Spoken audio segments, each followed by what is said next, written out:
দরুদ ছাড়ি নাই, আমরা নবীকে ছেড়ে দিয়েছি।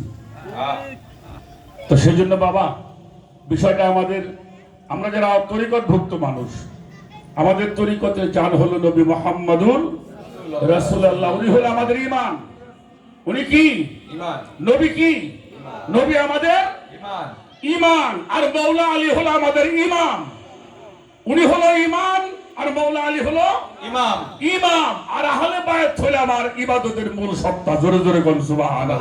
কুল্লু আসআলুকুম আলাইহা আজরান ইল্লাল মাওয়াদ্দাতা ফিল কুরবা। কোন কিছুই তোমাদের কাছে চাই না আমার আহলে বায়াতের মহব্বত।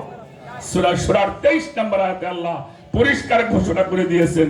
কাজেই এই পথে আসার জন্য, এই পথ পাওয়ার জন্য আল্লাহ যে নসিব দিয়েছেন, এই শুকরিয়া কিয়ামত পর্যন্ত করে শেষ করা যাবে না। আপনারা যারা আছেন এই শিক্ষাটা আমাদের গ্রহণ করতে হবে। আমার কথায় বড় বিরক্ত হয়েছে। আমি একটা কওল বলেছি, আমি একটা কওল বলেছি, জগৎ পাগল হলো কাবার জন্য। জগৎ পাগল কার জন্য? কাবার জন্য। আর কাবা পাগল হইল মাবুদের, আর মাবুদ পাগল হইছে নবীর জন্য। আমার নবী পাগল হইছে উম্মতের। সুবহানাল্লাহ। এটা কি আমরা বিশ্বাস করতে পারি? পারি। আমি আরেকটা বিষয় বলে শেষ করব। আমাদের চারজন মাযহাবের চারজন ইমাম, তাই তো? ইমাম আবু হানিফা রাহমাতুল্লাহি আলাইহি, ইমাম শাফি রাহমাতুল্লাহি আলাইহি, ইমাম আহমদ হাম্বল রাহমাতুল্লাহি আলাইহি, মুয়াত্তা ইমাম মালিক রাহমাতুল্লাহি আলাইহি। এই তো চারজন। এই চারজন ইমামের মধ্যে একজন ইমামের নসিব হয়েছিল পবিত্র কাবা ঘরে 10টা বছর ইমামতি করার জন্য। সুবহানাল্লাহ বলেন। কয় বছর? কোথায় ইমামতি করছে? 10 বছর কাবা ঘরে ইমামতি করছে। 10 বছর ইমামতি করার পরে যে ব্যক্তি কাবা ঘরে ইমামতি করেন, তার চাইতে বড় সম্মানী মানুষ আছে নাকি বলেন? জাহিরি জগতে আছে? বাতেনটা বাদ রাখেন, জাহিরি জগতে আমাদের দেশের প্রধানমন্ত্রীও যদি তার সঙ্গে এখন যিনি আছে আব্দুর রহমান সুদাইস, তাই তো, উনার সঙ্গে সাক্ষাৎ কিন্তু প্রধানমন্ত্রী চাইলেই করতে পারবে না। তার কাছ থেকে অনুমতি নিতে হবে, চাইতে হবে। তাহলে দেশের রাজা বাদশারাও একজন ইমামের সঙ্গে একটু দেখা করার জন্য, মুসাফা করার জন্য, একটু মোহব্বত করার জন্য তাদের কাছ থেকে সময় নিতে হয়। এর চাইতে বড় সম্মানী আর কেউ নাই। তাহলে 10 বছর যিনি ইমামতি করেছেন, কত রাজা বাদশা, কত উপহার, কত সম্মান উনি পেয়েছেন। পৃথিবীতে আর কিছুই চাওয়ার পাওয়ার থাকে না। 10 বছর ইমামতি করলো। 10 বছর ইমামতি করবার পরে একটা রোগ হয়ে গেল। রোগ মানে ব্যারাম হয়ে গেল। ব্যারামটা কি? উনি যখন নামাজে নিয়ত করে দাঁড়ায়, নামাজে নিয়ত করে দাঁড়াবার সঙ্গে সঙ্গে মনটা চলে যায় সোনার মদিনায়। কোথায় যায়? মদিনায় যায়। আচ্ছা, কাবাতি শরীফাতে আল্লাহু আকবার, এর বাইরে গেলে নামাজ হইব? হ্যাঁ? উনি যখনই কাবায় নিয়ত বাঁধে, ওনার মনটা চলে যায় কোথায়? সোনার মদিনায় চলে যায়। যখন অনেক চেষ্টা করেও মনটাকে কাবায় রাখতে পারছে না, চিন্তা করলো আমার তো নামাজ হয় না। কিন্তু কইতেও পারে না কেউ, আবার কোন ফাতোয়া দিয়ে বসে, বুঝেন নাই? আমার তো নামাজ হয় না, কি করা যায়? আর মক্কায় থাকা যাবে না, আমার মদিনায় যেতে হবে। সবাইকে ডাকলেন। মসজিদ কমিটি আছে না আপনাদের দেশে? কাবা শরীফ যারা চালায় তাদের একটা কমিটি আছে না? তখন যারা কমিটি ছিলেন সবাইকে ডাকলেন। ডাকার পরে বললেন, আমি আর নামাজ পড়াইতে পারব না। কেন পারবে না? আমার রোগ হয়ে গেছে, ব্যারাম হয়ে গেছে। সবাই বলল, আপনার এমন কি রোগ হয়েছে বলেন, পৃথিবীর যে কোনো জায়গায় নেওয়ার জন্য আমরা প্রস্তুত হয়ে থাকবো। ইমাম মুয়াত্তা ইমাম মালিক মনে মনে চিন্তা করে, পৃথিবীর কোনো ডাক্তারের ক্ষমতা নাই রে আমার রোগটা সারাইতে পারে, একমাত্র আমার মদিনাওয়ালা ছাড়া আমার এই রোগ সারাবার মতো আর কেউ নাই। মনে মনে কয়, সাহস করে কয় না, কিরা আবার কোন ফাতোয়া দিবে? বললা, আমার যে রোগ হয়েছে বাবা, এটা তোমরা সারাইতে পারবে না, তোমরা একজন ইমাম নিয়োগ করো। 10 বছর যে মানুষটা কাবা করে ইমামতি করছে বাবা, তার বন্ধু বান্ধব আছে না?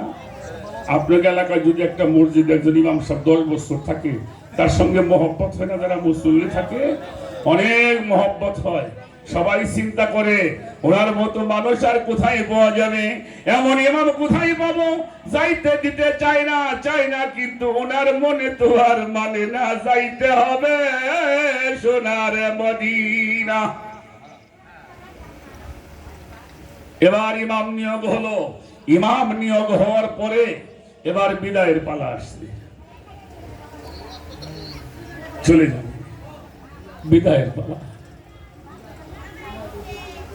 দোলালকে জড়াই ধরে, বাবা 10 বছর তোমাদের কাছে থাকলাম, আমার আচরণে যদি কোনো কষ্ট পাও আমারে মাফ করে দিবা। যারাই ধরে বুকের মধ্যে জড়াই ধরে চোখের পানি ফেলে আর শুধু বলে আমার ক্ষমা করে দিও।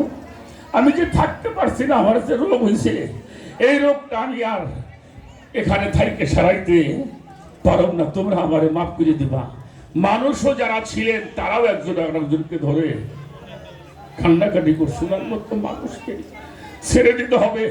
সবার কাছ থেকে উনি ক্ষমা চেয়ে এবার কাবার কাছে গিয়েছে, 2টা হাত দিয়ে কাবারে জড়িয়ে ধরেছে, বলে কাবা আমার তো কোনো সম্মান নাই, তোকে ভালোবাসছিলাম, তোর ঘরে ইমামতি করেছিলাম, কত রাজা বাদশারা আমারে ভালোবাসে, শুধু তোর কারণে 10টা বছর ইমামতি করেছি। কাবা আমার যদি কোনো ভুল হয়ে থাকে, আমি যদি তোমারে কষ্ট দিয়ে থাকি, আমাকে তুমি মাফ করে দিবা।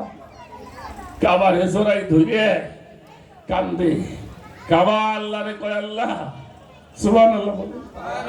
কাবা কি কয়, আল্লাহ আমার তো জবান নাই, আমার যদি একটু জবান খুইলা দিতি রে মাবুদ, আমি ইমাম মালিকের সাথে 2টা কথা বলতাম, আমার একটু কথা বলার সুযোগ করে দাও।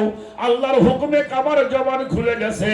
কান্নার আওয়াজে এবার কাবা থেকে আওয়াজ আসছে, মুয়াত্তা ইমাম মালিক তুমি তো মদিনায় যাবেই, কারণ তোমার যাওয়ার মতো ক্ষমতা আছে, তোমার পা আছে, তোমার হাত আছে, তোমার মন আছে, তুমি মদিনায় যাইতেছো।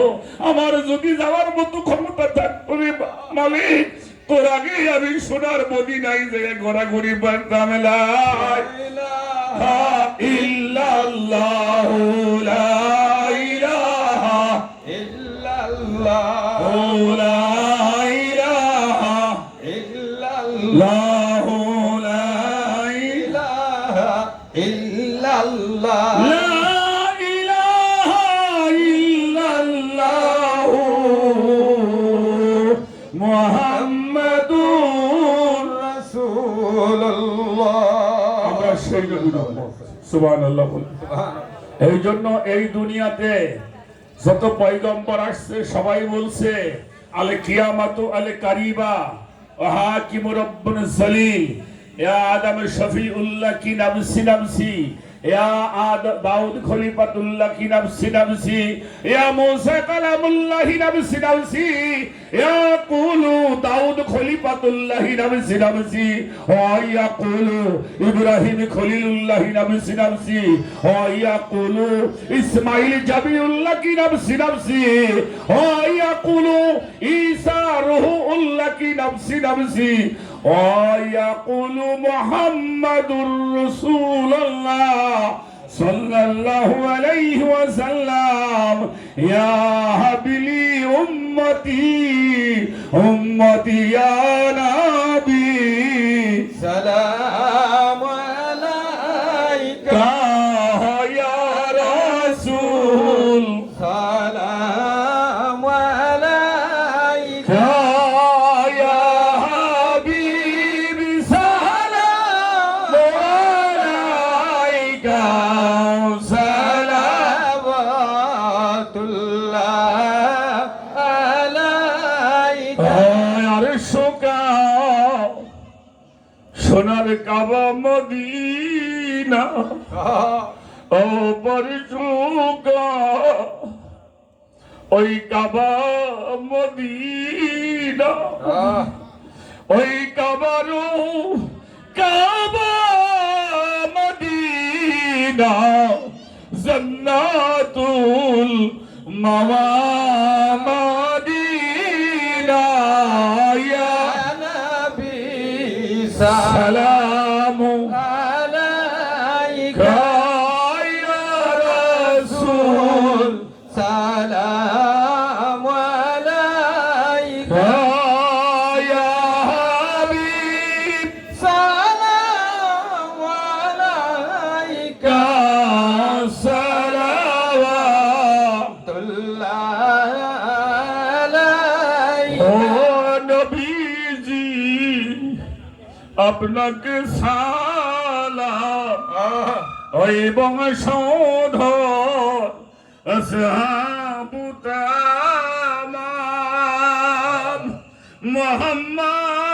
মুহাম্মদ তাবু মধুর নাম ওই নামে হাজারো সালাম ইয়া নবী সালাম عليك ইয়া রাসূল سلام عليك ইয়া হাবিব سلام عليك